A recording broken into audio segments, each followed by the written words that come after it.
பிள்ளைகளுடன், உறவுக்காரங்களுடன், வேலையில, தொழில, உத்தியோகத்துல, குடுக்கல் வாங்கல்ல சண்டையா, வம்போலக்கா, கொஞ்ச நாளைக்கு இவங்களை எல்லாத்தையும் விட்டுட்டு வேற எங்கேயாவது போய் இருந்துடலாம் அப்படின்னு யோசிக்கிறீங்களா? அப்படிங்கிற எண்ணம் வருதா? அப்படியெல்லாம் அவங்களால யாரையும் விட்டுலாம் போகலாம் முடியாது.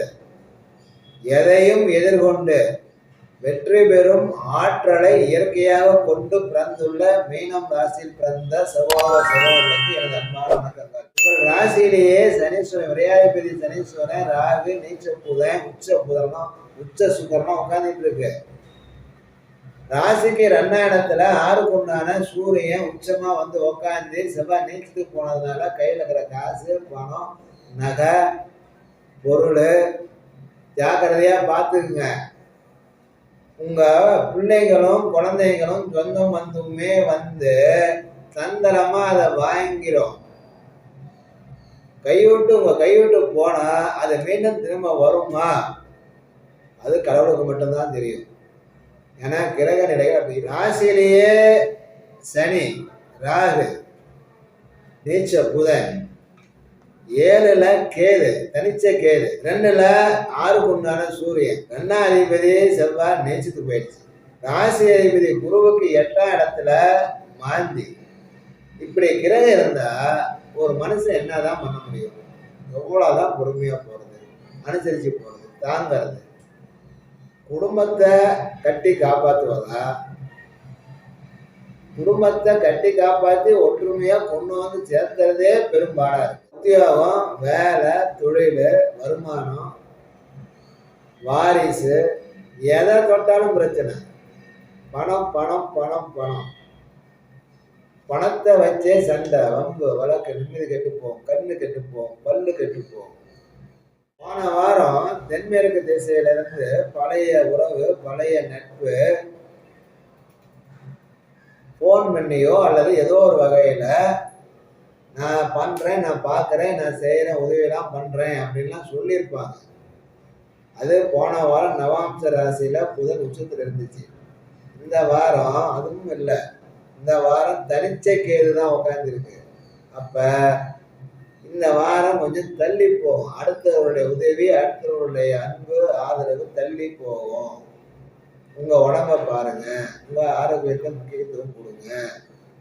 உங்களுக்கு ப்ரெஷரோ, லோ ப்ரெஷரோ, சர்க்கரையோ அல்லது வயிறு, செரிமானம், குரல் சம்பந்தமான தொந்தரவோ ஏதாவது ஒன்று அதிகப்படுத்தலாம். அதனால மன உளைச்சல் வரலாம். உங்க வாரிசுகள் வந்து உங்கள்கிட்ட இருந்து வாங்கறதுக்கே பார்ப்பாங்க. அவங்க கொடுக்குற மாதிரி வரல. சரியா? அவங்க கொடுக்குற மாதிரி வரல. உங்கள்கிட்ட உங்க கையில இருக்கிற பொண்ணையோ நிலத்தையோ மனையோ வீட்டையோ எதையோ ஒண்ணு எனக்கு அவசரம், எனக்கு கொடு, எனக்கு வேணும் அப்படின்னு சொல்லி உங்கள்கிட்ட இருந்து வாங்கிட்டு போகவே பார்ப்பாங்க. உங்க கை பொருள் ஒரே முன்னவே வைப்பாங்களே தவிர அவங்களால உங்களுக்கு பிரயோஜனம் இருக்கா? உறவுகளால் பிரயோஜனம் இருக்கா? இல்லை. அப்பா இருந்தாருன்னா, அம்மா இருந்தாங்கன்னா இவங்களுக்கு மருத்துவ செலவு திடீர்னு வர மாதிரி தெரியுது. பார்க்க வேண்டிய கட்டாயம் உங்க தலைமையில தான் இருக்கு. நீங்க தான் பார்த்து ஆகணும். ஏன்னா கிரகம் அப்படிதான் உட்காந்துருக்கு, பார்ப்பீங்க. உங்களுக்கு உயிருக்கோ உடம்புக்கோ எந்த ஆபத்தும் கிடையாது. உங்களுக்கு ஏதாவது மனசு சரியில்லை, உடம்பு சரியில்லை, நான் எங்கேயாவது போய் நிம்மதியா இருந்துட்டு வரணும், நான் எங்க போறது அப்படின்னு யோசிக்கிறீங்களா? ஏன்னா உறவும் சரியில்லாம இருக்கு, நட்பும் சரியில்லாம இருக்கு, குடும்பமும் கணவன் மனைவிக்குள்ளார 1000 கருத்து வாயை வச்சுட்டு சும்மாவே இருக்கிறது இல்லை. ஓவரா உங்களுடைய தற்பெருமையை பேசியே குடும்பத்தில் இருக்கிறவங்க உங்களை பார்த்தாவே ஒதுங்கி போற மாதிரி கொஞ்ச நாளாவே பேசிட்டு இருக்கிறீங்க. சரியா? எல்லாம் பணத்தால வந்த வில்லங்க, பணத்தால வந்த பிரச்சனை. அதனால நீங்க என்ன பண்ணிடுறீங்க? ஒரே வழி, சனீஸ்வரன் ராகு 2மா சேர்ந்து மீனத்துல போய் உட்கார்றதுனால, சனி விரையாதிபதியா வர்றதுனால நேரா அமாவாசை இல்லைன்னா பௌர்ணமி அன்னைக்கு நேரா மலையனூர் அங்காளம்மன் போகுது. மேல்மலையனூர் அங்காளம்மன் போகுது.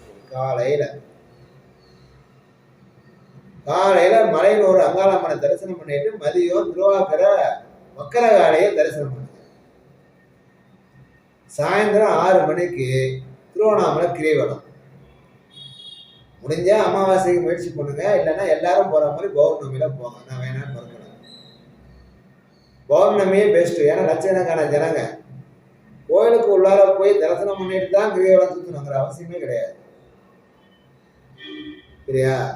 அதனால நீங்க உங்களுக்கு அளவுக்கு மீறின பிரச்சனை, வலது பக்கம் கால் பாதம், முட்டிக்காலுக்கு கீழே, இடுப்பு பகுதியில, ஷோல்டர்ல ஏதாவது புண்ணு, கொப்பளம், பிரச்சனை இப்படி ஏதாவது வந்துச்சுன்னா, உடம்பு ஆரோக்கியம் தொல்லை பண்ணுச்சுன்னா, மனசு நிம்மதி இல்லாமல் இருந்துச்சுன்னா, பிள்ளைங்களால பொருளாதார இழப்பு நஷ்டம் வந்துச்சுன்னா, தொழிலில் கூட்டாளிகளால் ஏதாவது பிரச்சனை இருந்துச்சுன்னா, உங்களுக்கு 19 ரூபா நிம்மதி வேணும்னு நினைச்சீங்கன்னா